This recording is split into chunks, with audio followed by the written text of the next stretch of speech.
All right, so welcome back into another Dragon Ball Super card game video. Today I'm going to go through the set 14 Majin Buu archetype and as well as my deck list and everything that goes with it. I'm a little late with this. This was probably supposed to be done, I don't know, 3 or 4 weeks ago, but trying to catch up on some content and been doing miscellaneous things here and there, and hopefully I'll be able to do that throughout the next couple weeks. And of course, if you missed out on my last video of the Reboot Mass Saiyan deck that I took to locals and got first, I did show off my new custom sleeves. You can always get that discount by your playmat with the description, with the link in the description below, and it will help me out as well. All right, let's start off with the leader. I'm sure you've seen all the set 14 cards at the moment, or up to this point. We're going well into special anniversary box now with all the reprints and all the reveals and stuff like that. But a good gist of the leader is basically he draws 2 after you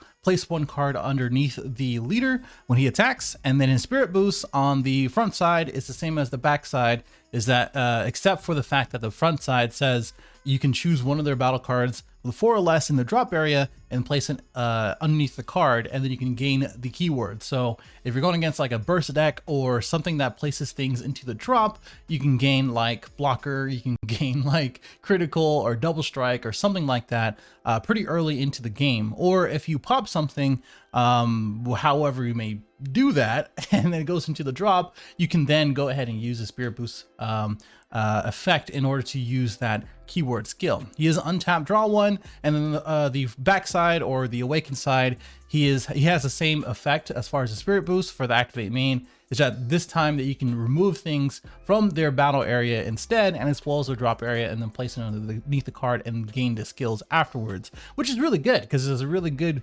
form of removal that you can't really compare to anything else, because nothing's really going to affect the stuff under your leader, so it's going to stay there for a good amount of time. And this is similar to Mekiabora, is that except for the fact that you can interact with the stuff with Mekiabora. You just take it and then you can swing with it. I think Mekiabora is probably objectively better because you can swing with it, but this is better as far as removal, and it's nice because of the other effects that you have with the cards that you use with the leader and the other things like that. But you swing, you draw 1, and then the activate main at the bottom is that you place 2 cards underneath the this card and then place in the drop area, and then this card gains 5k until the start of your next main phase. So basically you're beating yourself.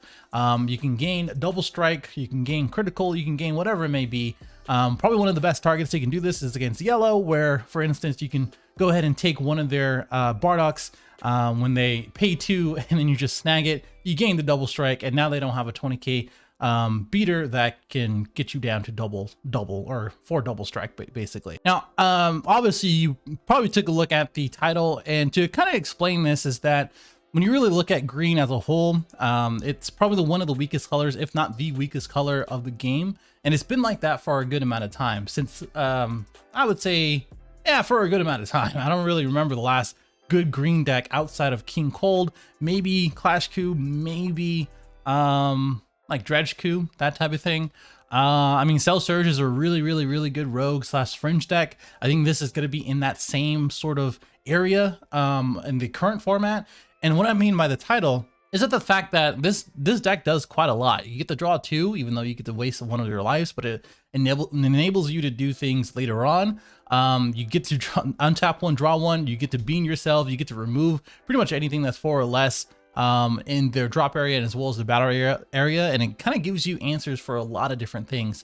And playing green now gives you the option to play dormant and a lot of other good hand destruction / hand destruction and battle area destruction, which I think both of those things is really good as far as a fundamental good deck. It covers quite a lot, but what makes it weak is the fact that a lot of the things don't have barrier. They're very answerable. The leader doesn't do enough to the point of comparing it to other leaders such as King Vegeta, where it burns you a life every single time and you don't get that back, such as Dark Broly, where it enables you to play 30Ks for free, such as Soul Striker, that basically you can awaken at 7, 6, 8 life and drawing 2 and getting that advantage over and over again.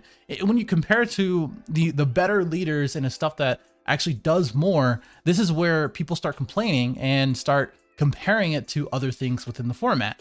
I think that's one of the biggest issues right now with the game, which is sad, but understandable because it is a card game. You know, other card games are just like this.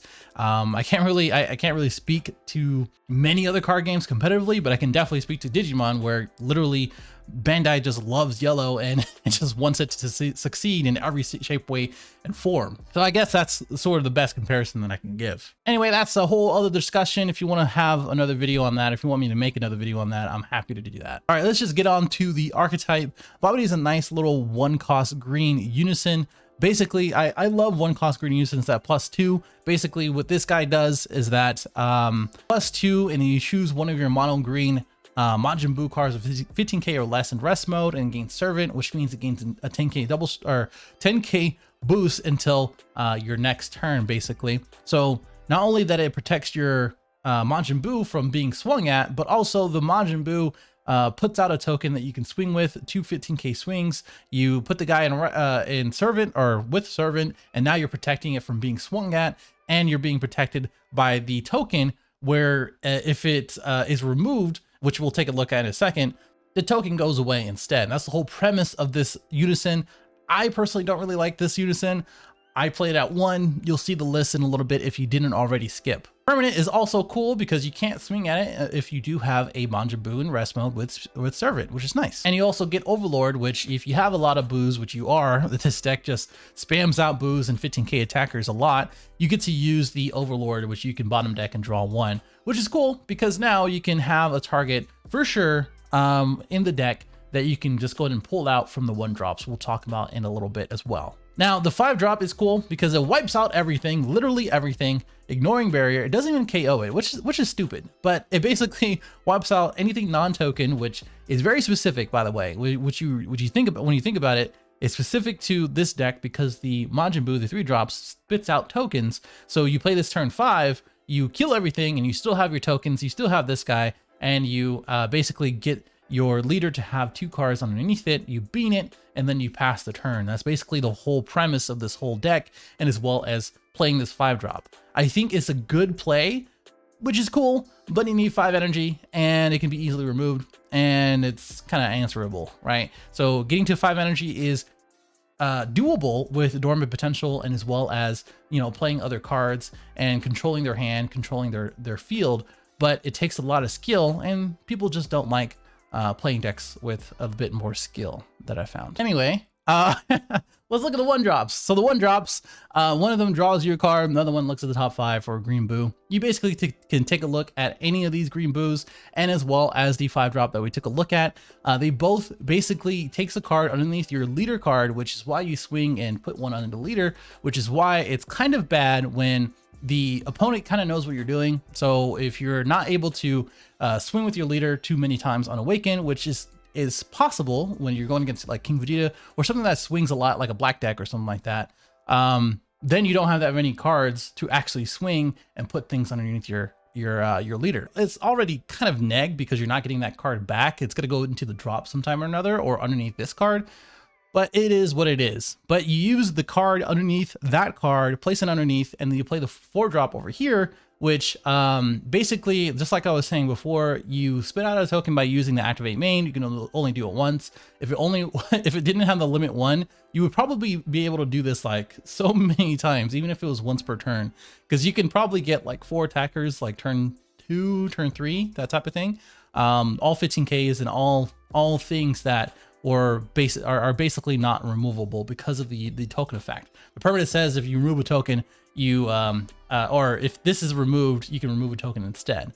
But when this card is played, you get to choose 1 green Unison with 1,000 power from your deck, which is the Babidi, and then add it to your hand, and then discard a card, which usually you want to discard one of these guys because you can play it from your deck or drop, which is very nifty. I actually do like that. It sucks that it's not from your hand as well, but whatever.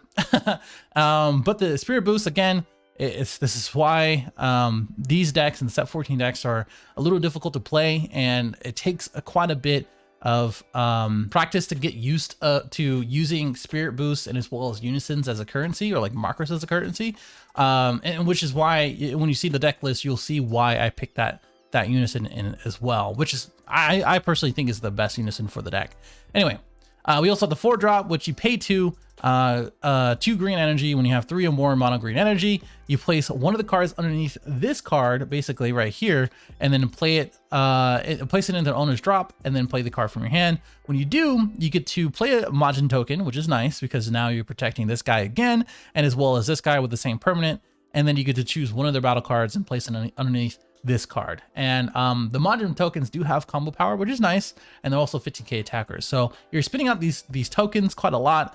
And I think, like, again, this format, because red is so prominent, or is that the word to use, or predominant? I don't know. It's very strong. It's very popular and very strong. Red kind of kills this deck quite a lot. Like the Yantra kind of play in itself just kills it. So that sucks.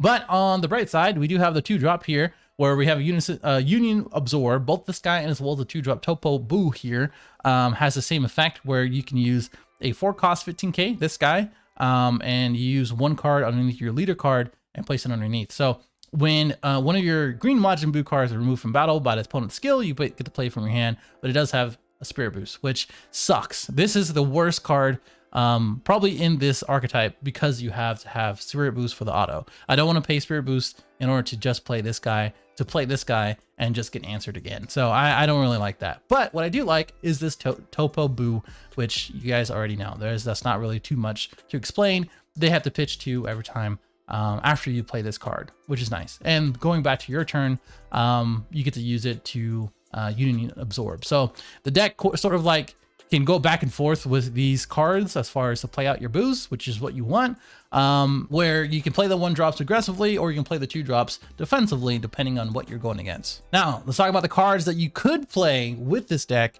I personally think that the Unison, the new Unison, the green one, is the best one for this deck, but you could play this one as well. It is another Majin Buu, but it is Xeno, so you can't search it, so it sucks. But the counter attack is nice, anything but your leader, and it is reduced. So there you go. The blue-green sort of thing that you can do with this this deck is doable. I tried it. It's not as good as blue-green, or mono-green, I should say. The one card that I would say outside of the Buu and as well as the Buu Mickey Cookie that is worth playing is his 1-drop Hercule. And the reason for that is because what he does is that you choose a Buu in your leader area, or your battle area. I'm stupid. And then if there is a 1-cost Majin Buu underneath it, which is what you use for the Union Absorb, you get to play it, and then you get to draw a card. So effectively, you're playing 2 cards. Well, not only playing 2 cards, but you're playing this card, you draw 1 for this, and you also draw 1 for the 1-drop. And then the 1-drop also allows you to use the Union Absorb afterwards, because there's no limit 1. As you can see, there's just once per turn for that given card. So I would say if you want to go blue-green, just make sure to have 4 copies of this. I didn't think it was really worth it, but it is a nice little tech. That's all I can really say. Buu Mickey Cookie places the 1 card into the leader area, I do believe. So you choose one of your Majin Buu, and then one of your opponent's battle cards and cost of 3 or less, and then place it underneath the Majin Buu. So you can do it underneath the battle card, but most likely you're going to have to do it under your leader, so that way you can use the Union Absorb and other effects like that. And then the 7-drop also does evolve on the 5-drop here, not here, but here. So that's also a thing. So if you get to turn 6 somehow, or if you awaken on turn 5 somehow, you can go ahead and do that. So there you go. Not worth it, in my opinion. And then the Capricious Onslaught is also nice. So some people are saying that you don't really get the effect, but when you read it, choose up to one of your leader cards or battle cards and gains 10k, which is nice. 1 costs 10k. If it's your turn, choose one of your opponent's battle cards and place it underneath a Majin Buu in your battle area. So you do have all these Majin Buus in your battle area. So it is a nice card to tech in if you do want more removal. If not, don't play it. All right, lastly, here's my list. For those who skipped here, your mom's a hoe. But the thing about this list is that basically you play out all of the Majin Buus as much as you can. I play 4 of the 1-drops because you draw a card and you don't have, there's no condition to it. 3 of the other 3-drops or 1-drops at 3. 4 of the Topos, of course, the Buu Topos. And then I played this Unison. So the reason why I played this Unison is because now you get 2 things. 1, you get the well, 3 things. 1, you get a sticky Unison. I talk about this in different forums in our Discord and Facebook and things like that. But you get a sticky Unison. The reason why I say sticky is because it's very hard to get rid of. and it's useful. So it's a 2 cost Unison, you plus the 2, so automatically you go to 4 markers. Now you have that freedom to not only have charismatic being live, but also being able to use Spirit Boost pretty frequently going past turn 2. And the other part of it is that your mono green cards also gain revenge, which means your 4-drop here, your 4-drop here, your Zamasu, I guess, the Goku and the Piccolo, and really anything else like the Rosie now gain revenge. So if they're trying to swing at it outside of their leader Unison, it's gonna die, which is awesome. And the -7 effect is nice. You're probably not going to get to that because of the Spirit Boost effects, but the draw 1 for Union absorb is super clutch. I can't express that enough. You just have such a big hand to deal with so many different issues. And also we also have 4 of 4 here. This is just my personal preference. This is not something that you need to play, but honestly, I would definitely play these guys at these ratios, especially charismatic and as well as Vegito. That way you can play Zamasu. But these guys enable you to not only try to have a finisher for your deck, but also to have more board control, more hand destruction, because we do play the Rosie at 2, we do play the Cell at 2, just for defense, and as well as just sort of like, these are the answers to blue basically. But also regulating their Unison, because you do remove a marker every time you play it. You get to have double strike as well. But if you just add 1 marker, now you have a 20k attacker, which is what you want. This is just 15k and 20k attackers all over the place. And then another 20k attacker for free. And then you can pop the Goku afterwards in order to pop a 2 or less and then make them drop 2 cards, ignoring barrier. There's a good handful of good like 2 or less targets nowadays, so I don't really... I'm not really too apart from that. 2 dormant, which is nice. You don't really see too many other negates other than dormant, and as well as the Buu topo. This is just a personal preference. It hasn't been too bad at all for me, honestly. You play 1 of the Babidi because you're going to be searching out this guy. If you don't see your Vegito, that's pretty much why you play it at 1. 1 of the Hidden Might, which is nice for another finisher, and as well as popping something that has barrier. This secret rare simply because it is just broken. Like, it is your own personal hatch. I really like the card. Some people don't like the card. I don't see what's the downside of 40k for 2 energy, double strike that says they can't swing with battle cards. And I don't know in what mind that is a bad card, but I guess it's bad because it's green. All right, that is it for me. Hopefully I can get some gameplay out pretty soon. I don't know if I'm going to do that live or recorded, but let me know what you think in the comments below. And yeah, check out the links in the description. Join our Facebook, join the Discord, join everything, literally everything. I have so much going on.